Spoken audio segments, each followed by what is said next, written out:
Buenas, buenas a todos, nos volvemos a encontrar y esta vez es para hacer el último podcast de lo que vamos a necesitar para rendir el examen en la cátedra de Finocchiaro con Walter Cerrudo. En realidad, bueno, ya habíamos analizado todos los textos que se iban a tomar, pero decidí hacer uno más porque quiero puntualizar en dos temas que a Cerrudo le gusta preguntar en el examen. Eh, Bueno, para los que ya lo conocieron, Cerrudo es una persona muy metódica y sistemática y es bastante puntual e incisivo con sus preguntas.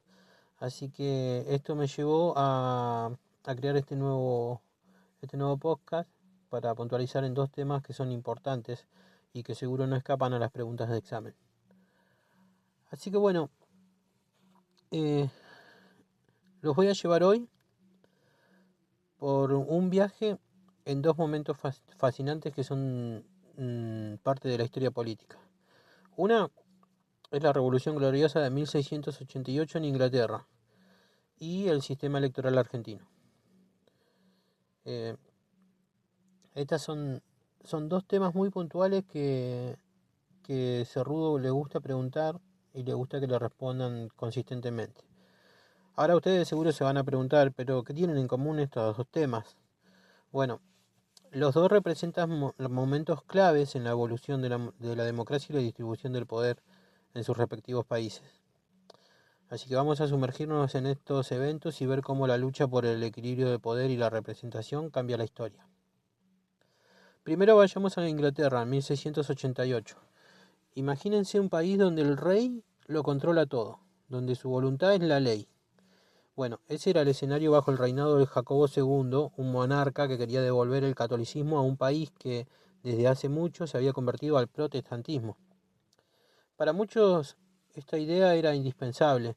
El país estaba en crisis, con un parlamento debilitado y un rey cada vez más autoritario. Jacobo II estaba tomando decisiones que favorecían a los católicos en un país mayoritariamente protestante, lo que generaba una enorme desconfianza. Pero no era solo una cuestión de religión, también era una cuestión de autoritarismo. Jacobo gobernaba sin consultar al Parlamento y utilizaba su poder para destituir a quienes no compartían sus creencias. El Parlamento y los nobles, en su mayoría protestantes, vieron esto como una amenaza, no solo religiosa, sino también política. Y entonces ocurre algo sorprendente. En lugar de una guerra civil o una revuelta violenta, como la Revolución Francesa, que llegaría un siglo después, el Parlamento decide actuar de manera más estratégica. En 1688, los nobles ingleses enviaron una invitación al príncipe Guillermo de Orange, un líder protestante, que estaba casado con María, la hija de Jacobo II, y querían que él tomara el trono. Lo que siguió fue un cambio de poder increíblemente pacífico. Guillermo de Orange aceptó la oferta. Llegó a Inglaterra con un ejército, pero no hubo grandes batallas. Jacobo II fue abandonado por muchos de sus propios aliados y sin resistencia escapó a Francia. Y así, en un abrir y cerrar de ojos, Guillermo y María fueron coronados reyes de Inglaterra. Este momento es lo que llamamos la Revolución Gloriosa, y se llama gloriosa porque evitó un derramamiento de sangre importante, pero su mayor logro fue la creación de la monarquía constitucional. El Parlamento, que antes estaba bajo el control del rey, ahora compartía el poder. La Carta de Derechos de 1689 aseguró que el monarca no pudiera gobernar sin el consentimiento del Parlamento. Ya no más decisiones unilaterales, ya no más imponer impuestos sin permiso. Fue el inicio de una nueva era para Inglaterra y en muchos sentidos para la democracia parlamentaria en todo el mundo. Ahora quiero que piensen en este cambio y lo contrasten con la Revolución Francesa. En Francia, 100 años después, el rey fue ejecutado, la monarquía fue destruida y el país entró en una larga fase de violencia y caos. Pero en Inglaterra el rey no fue asesinado ni derrocado por una turba. En lugar de eso la monarquía permaneció, pero con menos poder. Y esta es una diferencia fundamental entre las dos revoluciones. Una buscaba destruir el antiguo régimen y la otra reformarlo. Dejemos por un momento la Inglaterra del siglo XVII y avancemos hacia a la Argentina moderna. Vamos a ver ahora cómo este país ha desarrollado un sistema que también trata de equilibrar el poder, pero de una manera diferente, a través de su sistema electoral. Argentina, como muchos países democráticos, se enfrenta al desafío de garantizar que todas las regiones del país estén representadas, sin importar su tamaño o población. En un país tan extenso, con provincias muy diferentes en tamaño y desarrollo, es un desafío más que importante.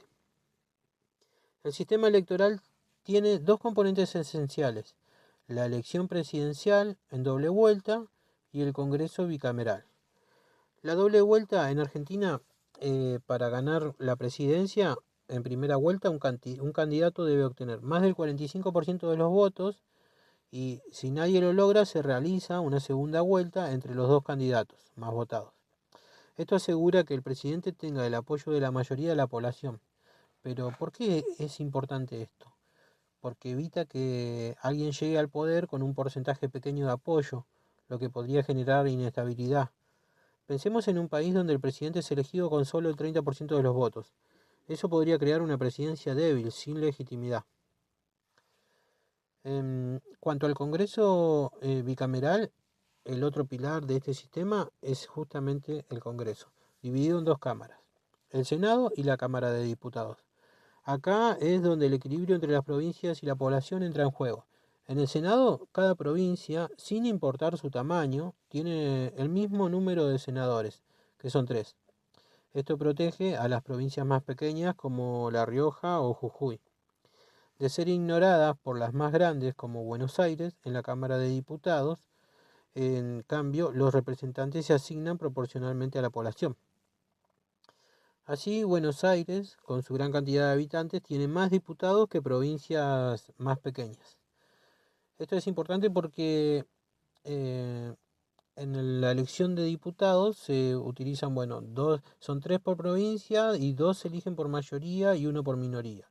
O sea que son 2 del partido más votado y 1 del menos votado. O sea, el que le siguen en segunda línea. Y para los diputados tenemos el sistema DOMP, que se utiliza como una fórmula que hace que se tenga una elección proporcional. Bueno, este equilibrio no es único de Argentina. En Estados Unidos, por ejemplo, el Senado también da igual representación a cada estado, con 2 senadores por estado, mientras que la Cámara de Representantes se basa en la población. Es un sistema similar, aunque en Estados Unidos no tienen la doble vuelta electoral para la presidencia, lo que a veces, ocasionó que un presidente sea elegido sin tener la mayoría del voto popular, como sucedió en varias ocasiones recientes. En Francia, por otro lado, se utiliza un sistema de doble vuelta similar al argentino para sus elecciones presidenciales. Es una forma de asegurar que el presidente elegido tenga un fuerte respaldo popular. Entonces, ¿qué tienen en común todos estos sistemas? Ya sea la Revolución Gloriosa en Inglaterra o el sistema electoral argentino. Ambos son ejemplos de cómo las sociedades buscan el equilibrio de poder. En Inglaterra fue el equilibrio entre la monarquía y el parlamento. En Argentina es el equilibrio entre las provincias y la población. Ambos sistemas reconocen una verdad fundamental. Cuando el poder se concentra demasiado en una sola persona o en un solo grupo, la estabilidad se tambalea. Pero cuando el poder se reparte y se equilibra, ya sea entre un rey y un parlamento o entre provincias que son grandes y pequeñas, la democracia se fortalece. Y esa es la lección más importante que nos dejan estos sistemas. La democracia no es solo el voto, sino cómo se estructura el poder y cómo se asegura que cada voz, desde la más pequeña hasta la más grande, sea escuchada. Así que les agradezco a todos por haberme acompañado hoy. Espero que les haya sido de utilidad este podcast adicional. Y bueno, lo mejor de los deseos para los exámenes. No le muestren temor a Walter Cerrudo. Eh, no se dejen tampoco caer, no piensen en recursar ni volverse a anotar como a muchos les pasa. Vayan y enfrenten el final.